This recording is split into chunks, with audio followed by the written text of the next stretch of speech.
It's interesting and something all of us tend to take for granted, but you can turn on a radio any time of the day or night and listen to almost anything you want. Programming on the AM dial runs the gamut in South Florida, from talk and top 40 to religion and ethnic interests. Radio is big business, but where most of the competition used to be among the AM stations, the battle has shifted to hold off the gains of FM. South Florida has approximately 40 broadcast radio outlets. The most commercially successful formats can be broadly characterized as either rock and roll or the so-called middle-of-the-road beautiful music. AM radio is a major part of the broadcast industry, but its dominance and influence have decreased dramatically in the face of FM. In fact, some program directors will go so far as to tell you Miami is becoming a bad market for AM. Radio was fine for music, and it became a music source, and the public gained respect for radio as a source for music. And then with the advent of FM, music indeed sounds better on FM. Now the public still looks to radio for music. It sounds better on FM, they're going to FM. Which is why we at WIOD are trying to do something on AM, getting back to the entertainment thing, establishing some personalities and doing more than just playing music, because music on AM, the future is really questionable. The situation can be better understood in terms of simple numbers. In other metropolitan areas such as Detroit, Los Angeles, or New York, there may be an equal number of stations, but the populations are usually 50 to 100% greater than Dade or Broward. Here, the 40 channels compete for the attention of only 2 million listeners, a situation some broadcast executives call extremely tight. And what makes it even more competitive is that we've got about a quarter of that population is Latin, and that's where there's a couple of Latin stations that come in quite strong and divide up that. So you're really only talking about 1.5 million people between 35 or 36 radio stations. And when you get down to it, nitty-gritty, it's pretty tough to compete, and it is very, very competitive. Nevertheless, AM continues, and much of its success depends on its on-air personalities, those identifiable human voices which break up the music and commercials and give the stations a certain flavor. Two of the area's more well-known figures are WIOD's Big Wilson and Arnie Warren at WGBS. Wilson got started in radio 25 years ago and came to Miami in 1974. His style is decidedly informal, and anything and anyone is fair game. The day we spoke with him, our crew became part of his show. Wilson foresees changes in AM radio, but still finds it best suited for his particular tastes and talents. The kind of radio I like is sitting around doing whatever you want to do. On FM, you can't do that. You got to give the time and temperature and play the hard music or something. And a lot of stations are like that. All news, you might enjoy that, but when I do the news, I sound like I'm in the living room saying, "Where's the cheese?" or something. I just like to sit around and talk about whatever I want to talk about and play whatever music I want to play. It's easier. Let me be there, Olivia Newton-John. The Arnie and Amos Show at 24 minutes after 9 o'clock. So too with WGBS's morning man, Arnie Warren, whose Arnie and Amos routine has greeted listeners every morning for the past 11 years. But unlike Wilson, Warren is not tied to AM radio and could make the shift if necessary. No, I didn't grow up and say, boy, I want to work in AM. You know, AM is just a means to be AM or FM. Right now, this is the #1 station, and that's great. You'll excuse me just a second. I think Hugo's about ready to split. Hugo Montenegro, the good, the bad, and the ugly. It's now 15 minutes after 9 o'clock. The weather today, typical, 40% chance of thunder showers with a high near 90. Right now at GBS, it's 82 degrees. AM radio is in no danger of extinction here in South Florida, but it is beginning to make changes in its presentation, more toward personalities and features, and especially among those stations looking for the teenage listener. FM is a formidable challenger, and in our next report, we'll see why. I'm Art Carlson, Newswatch 10.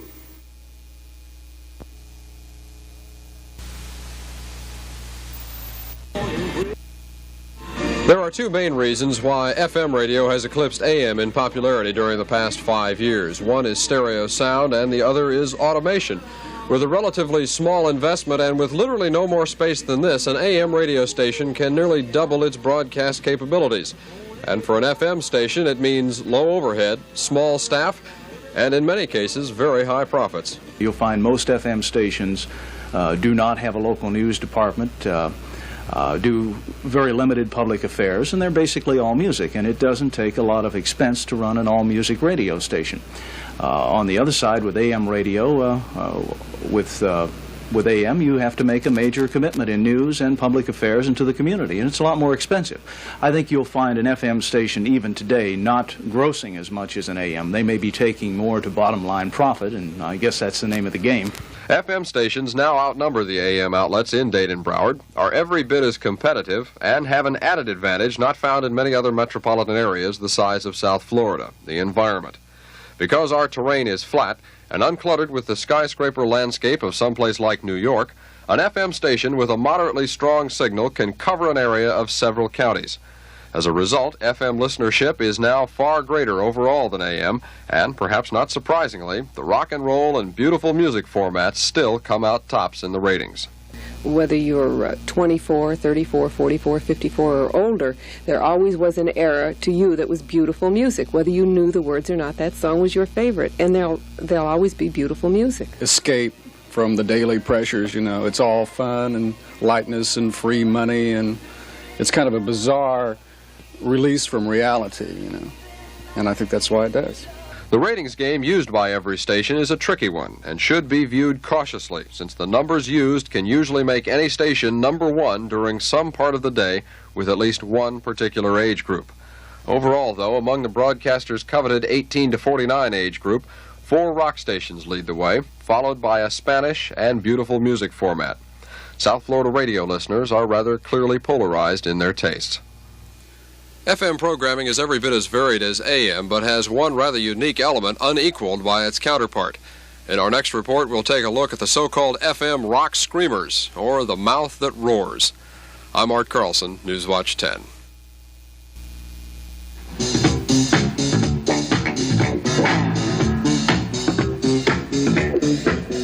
Y100 Jam Slide, about 5 minutes. Anything else, you know my number.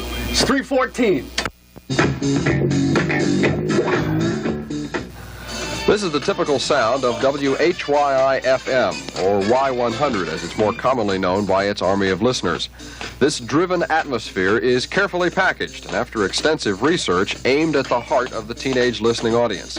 Aimed and then fired through the frenetic forms of announcers like Robert W. Walker, Y100 personified. On the air, he takes total command, never allowing his listeners a moment to stop and reflect about what's being dropped on them. Oh! Why, hi. How's your house today, babe? Good to be back with you, Robert W. 304 on that jet with Steve Miller.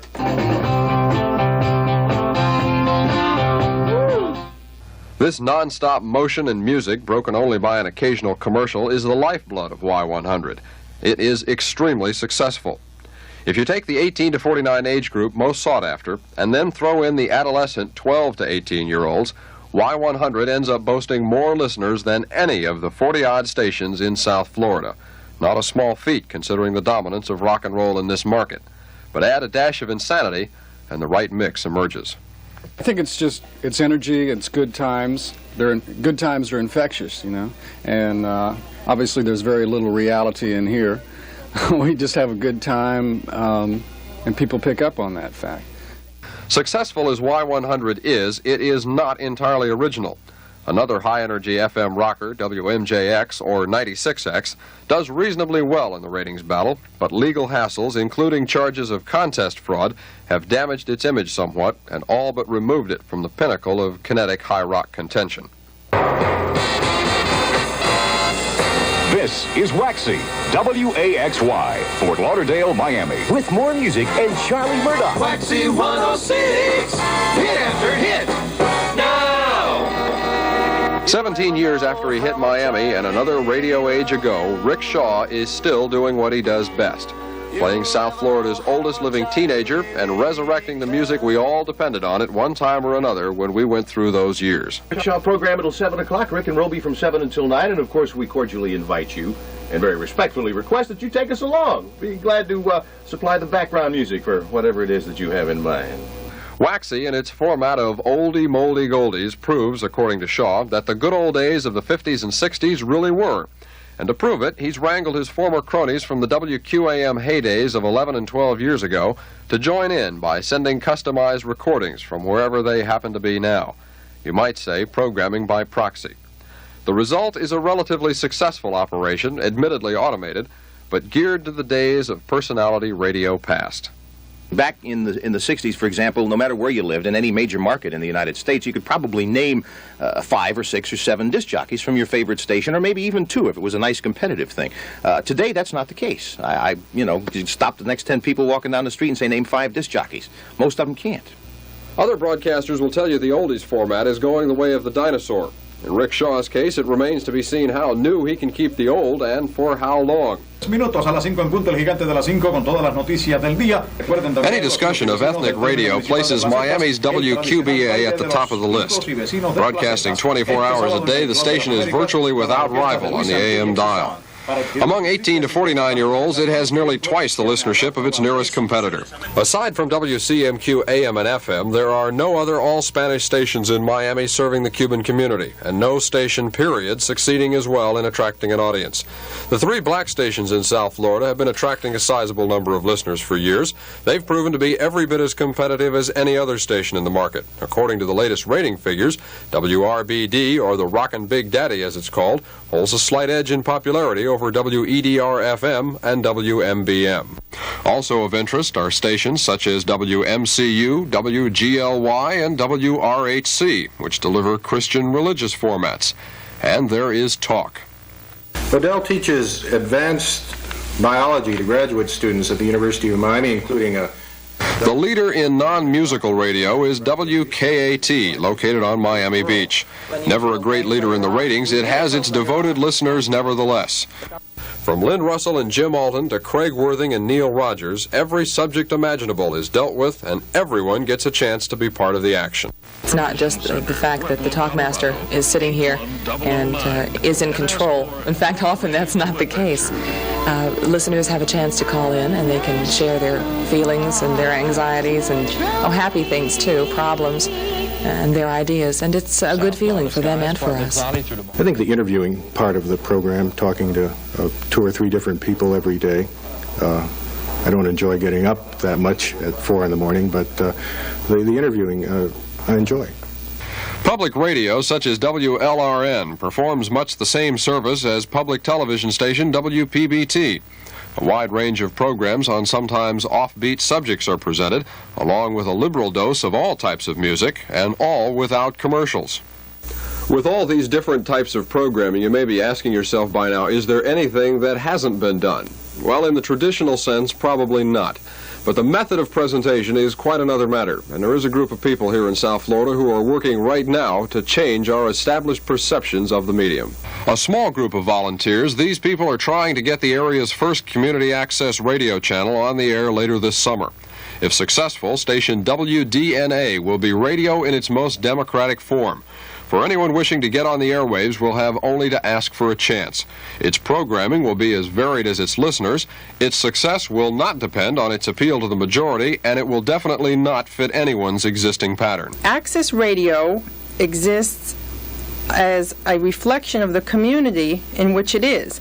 A station, an access station in Idaho, where it might be the only station, of course, is going to have a different flavor than an access station in Miami. Is there anything you're not going to permit on something like this? No, absolutely not. What is the purpose as far as informing the public? To enable them to deal with the problems that are confronting them in South Florida. To inform them about the political decisions that are made about their lives. To inform them in alternative ways of dealing with problems. Non-profit and non-commercial, the idea of community access isn't new. There are 40 such outlets around the country, but establishing them has been the problem.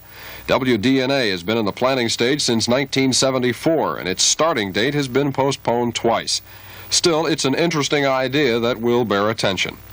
In our next report, we'll take a look at the role of the radio journalist and a few news operations considered among the best by area broadcasters.